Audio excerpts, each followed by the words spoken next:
نہ او نماز پڑھتا ہے نہ ان کا باپ نماز پڑھتا ہے، اگر میں ان کو گالی دیتی تو کی ہو گیا؟ نہ میرے بھائی، اب دی نمازاں تے اب دی سجدیاں تے فخر نہ کریا کر، کل قیامت والے دن اللہ رب العزت دی بارگاہ ایک آدمی نوں لے آیا جائے گا، وہ آدمی جو آئے گا نا کہ وہ دیکھے گا کہ ان دے اگے نیکیاں ہی نیکیاں ہون گیاں، ادھر دیکھے گا نیکیاں دے ڈھیر ہون گے، ادھر دیکھے گا نیکیاں دے ڈھیر ہون گے، کہے گا اللہ جی یہ کتنی نیکیاں ہیں؟ اللہ تعالیٰ فرمان گے اے میرے بندے یہ تیریاں نیکیاں ہیں۔ وہ بندہ کہے گا اللہ جی پھر اگر میریاں نیکیاں ہیں تو مجھے جلدی جلدی جنت کا ٹکٹ دے دو، میں جنت میں چلا جاواں۔ اللہ رب العالمین فرمان گے اے میرے بندے تو میری رحمت نال جنت جانا چاہنا ہاں یا آپ کی نیکیاں نہ؟ وہ بندہ زبان نہ کہہ بیٹھے گا یا اللہ میری تے نیکیاں ہی نہیں ہیں، میں آپ کی نیکیاں نہ جنت جانا چاہنا ہے۔ اللہ تعالیٰ فرمان گے اچھا، اللہ تعالیٰ فرشتے کو حکم دیں گے اے فرشتے ان دی ایک اکھ کڈ لا، وہ ایک پلے چ رکھ دے تے دوسرے پلے وچ اے جنیاں بھی نیکیاں دنیا تے رہ کر کے کیتیاں نا وہ دوسرے پلے چ رکھ دے تے جڑا اکھ والا پلڑا ہوئے گا نا وہ میرے بھائیو وہ وزنی ہوئے گا، وہ بھاری ہوئے گا۔ اللہ تعالیٰ فرمان گے اے بندے اے تو میری ایک اکھ دا بدلہ نہیں دیتا، تو کہنا ہے کہ میں آپ دی نیکیاں نہ جنت سے جانا چاہنا ہے، نا کسے آپ کی نمازاں تے فخر نہ کریا کرو، آپ دے سجدیاں تے فخر نہ کریا کرو۔ میرے اور تساں دے پیر مرشد جناب محمد رسول اللہ صلی اللہ علیہ وآلہ وسلم نے فرمایا کائنات آلو مسلمان آدمی ہوئے کہ جن کی زبان نہ حتنا دوسرا مسلمان محفوظ رہے، من لسانی ہی بیانی ہی، مسلمان وہ آدمی ہے کہ جنہیں حتیٰ نال دوسرا مسلمان محفوظ رہے۔ ایسا کی معنی ہے کہ حد دے نال کسی دوسرے مسلمان تے ظلم نہیں کرنا، کسی دوسرے مسلمان تے زیادتی نہیں کرنی۔ اگر چھوٹا غلام بھی ہے تو تسی پھر بھی او دینا اچھا سلوک کرنا ہے، او دینا زیادتیاں نہیں کرنی، او دیتے ہونا ہے بولتا ہے جی نہ برداشت کر سکے۔ میرے نبی کریم صلی اللہ علیہ وسلم نے اپنے غلاماں دے نال کیسا سلوک کیتا، آؤ ویکھیے۔ میرے نبی کریم صلی اللہ علیہ وسلم کا غلام سیدنا زید بن حارثہ رضی اللہ عنہ وہ چھوٹے جیسی ایگا کے دلاکے تو گم ہو گئے، سیدہ خدیجہ رضی اللہ عنہ کے پاس آ گئے، سیدہ خدیجہ تو آپ صلی اللہ علیہ وسلم کے کول آ گئے، ایک چھوٹے سی بچے سی علاقے تو گم ہو گئے، ماں باپ لب دے نہیں لبیا،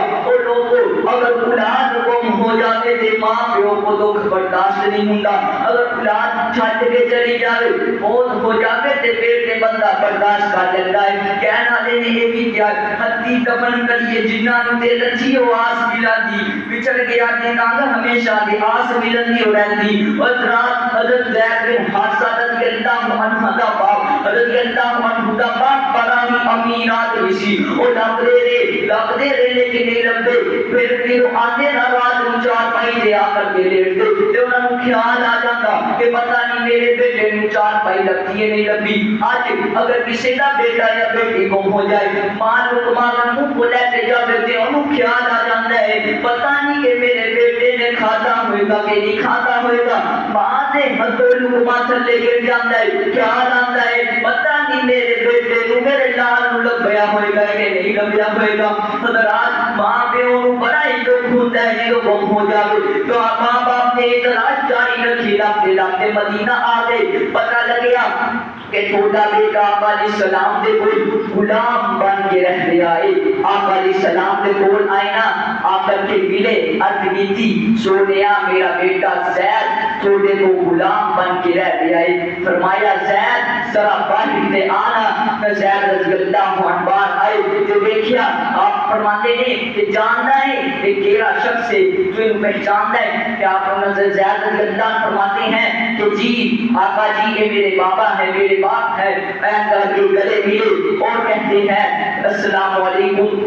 حضرات میرے آقا علیہ السلام فرماتے ہیں اے زید میں تینوں اختیار دیتا، تیرے کو دو آپشن ہے، اگر تو میری غلامی وچ رہنا چاہنا ہے تاں بھی مینوں منظور ہے، اگر تو اپنے باپ دے نال جانا چاہنا ہے پھر بھی مینوں منظور ہے۔ حضرت زید رضی اللہ عنہ کھڑے آ کبھی اپنے باپ کی طرف دیکھتے پے نے، کبھی آقا علیہ السلام کی طرف دیکھتے پے نے، کئی سال ہو گئے باپ دا چہرہ نہیں دیکھیا، کبھی میرے آقا کی طرف دیکھتے پے نے۔ سنا زید رضی اللہ عنہ دی محبت نے جوش ماریا سنا زید رضی اللہ عنہ آپ کی زبان نال بول کر کے کہندے ہیں بابا جی تسی جاؤ جا کر کے میری ماں میرا سلام کہنا اور کہہ دیو کہ چھوٹا بیٹا زندہ ہے اور جہاں تک میرے جان دی گل ہے بابا جی میرے کو لکھاں آزادیاں بھی ہون میں سارا محمد رسول اللہ صلی اللہ علیہ وآلہ وسلم دی غلامی تے آزاد کردا اللہ اکبر دیکھو نا میرے آقا نے اپنے غلاماں دے نال کیڑا اچھا سلوک کیتا ہے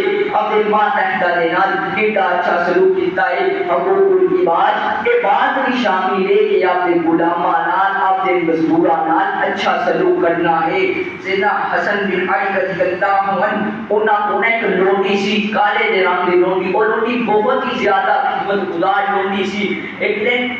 سیدنا حسن رضی اللہ عنہ دے گھر مہمان آ کے انہوں نے حکم دیتا جا لونڈی جا کر کے کھانا لے کے آ اور لونڈی کھانا لے کر کے آندھی پئی سی اودے ہتھوں کھانا والا برتن نیچے گر گیا اور سیدنا حسن رضی اللہ عنہ دے کپڑے تے جا کر کے گریا سیدنا حسن دے رضی اللہ عنہ دے کپڑے سالن دے نال خراب ہو گئے اینج کر کے غصے بڑی نگاہاں نال اپنی لونڈی دی طرف دیکھ رہے ہیں لوگوں لونڈی بہت ہی زیادہ عقل مند سی ان رب تعالی دا قرآن یاد آ گیا اللہ کی قسم قرآن چیز ہی ایسی ہے بڑی بڑی مشکلات رب تعالی دا قرآن پڑھیا کرو تھوڑی مشکلات حل ہو جایا کرتیاں نے لیکن افسوس کہ اپنے کو قرآن پاک پڑھن دا ٹائم ہی نہیں رب تعالی دی پیاری کتاب نال پیار کرن دا ٹائم نہیں حضرات کہ قرآن طویلہ وچ موڑ کے گلے وچ پان واسطے نہیں آیا کہ قرآن دلہن دے سر اتو گزارن واسطے نہیں آیا کہ قرآن کاغذات لکھ کے گلے وچ بند کر کے اور پین واسطے نہیں آیا کہ قرآن آیا ہے تے میرے اور تیرے دل دا قرار بن کے آیا رب تعالی دی پیاری کتاب نال پیار کریا کرو اینو پڑھیا کرو ایندے تے عمل کریا کرو اللہ اکبر اللہ انہوں نے بہت ہی عقل مند سی اور رب تعالی دا قرآن یاد آ گیا سورۃ آل عمران دی آیت پر والکاظمین الغیظ جڑے مومن آدمی ہوا کرتے ہیں نا جدوں انہوں غصہ آتا ہے وہ غصے نو پی جایا کرتے ہیں حضرت حسن رضی اللہ عنہ نے جدوں آئے سنی نا اپنے غصے نو پی گئے اپنے غصے نو ختم کرتا وہ لونڈی اس موقع کا فائدہ اٹھاندی ہے اگلی آیت میں پڑھ دیندی ہے والعافین عن الناس جڑے مسلمان ہوا کرتے ہیں نا جدوں مومنہ کو غلطیاں ہو جان تے وہ معاف بھی کر دیندے نے تے اگے نال ہی پڑھ دی ہے واللہ یحب المحسنین اور اللہ تعالی احسان کرنے والوں کو بہت زیادہ پسند کرتا ہے سیدنا حسن رضی اللہ عنہ فرماتے ہیں جالونی میں تینوں معاف بھی کرتا تے تینوں آزاد بھی کرتا رب تعالی دا قرآن سنیا تے پتہ چلیا کہ حقوق العباد کیا ہوا کرتے ہیں امام حسن